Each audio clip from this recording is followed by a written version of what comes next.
أسوأ نتيجة للزمالك الفوز على المقاولين 6-1. يا ريته حتى كان كسب 6-5 3-0.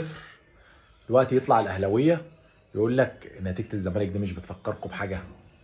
نتيجة الزمالك والمقاولين دي 6-1 دي بتفكركم بإيه؟ يا ريت الزمالك حتى كان خسر، ما كانش يكسب 6-1. كده بقى هنقلب في اللي فات وهنقلب الذكريات وهنقلب بقى وخالد بيبو وبيبو وبشير. هنعيش بقى يعني 48 ساعة سلطة وهننسى ماتش المقاولين والزمالك. ده احنا هنرجع بقى ماتش الأهلي وماتش الزمالك بتاع ال6-1. النتيجة دي مؤلمة جدا للزمالك مع ان الزمالك كسبان، بس مؤلمة له.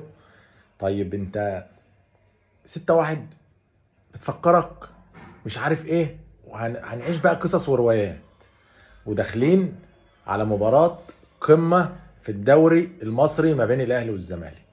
يعني بس حلوة ليه بقى؟ النتيجة دي هتخلي الماتش يعني يبقى تحدي بقى، لازم نكسب علشان الاهلي ما يطلعش يقول 6-1 والنتيجة، وفي نفس الوقت الاهلي لازم يكسب علشان يقول لك بقى ده الزمالك مش هيرد وعشان الدوري. فمبروك للزمالك الفوز ب6-1 علشان بقى تدخل ايه في الاجواء. تبدا بقى اللعيبه يبقى عندها روح الاهداف، عندها حساسيه الاهداف، عندها حساسيه المكسب.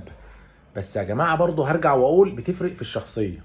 فشخصيه الاهلي شخصيه كبيره، شخصيه بطولات. اللعيبه بتعرف تكسب من اقل مستوى، بتعرف تسيطر على الماتش. سيبك انت من المدير الفني ده، حطه على جنب. ما تقوليش مدير فني وعندهم والكلام ده، لا لا لا. المدير الفني مش مقياس. اي مدير فني في الاهلي هيبقى كويس. فان شاء الله عايزين نشوف مباراة قمة بين الاهلي والزمالك. وسيبك بقى يقول لك الزمالك هينسحب والكلام ده، مفيش يابا الكلام ده. احنا مش في عزبة الزمالك كل شوية ينسحب والكلام ده، مش هينسحب وهيلعب وعشان يكسب، والاهلي هيلعب عشان يكسب. وان شاء الله مباراة تبقى جميلة. نتمنى بقى ايه؟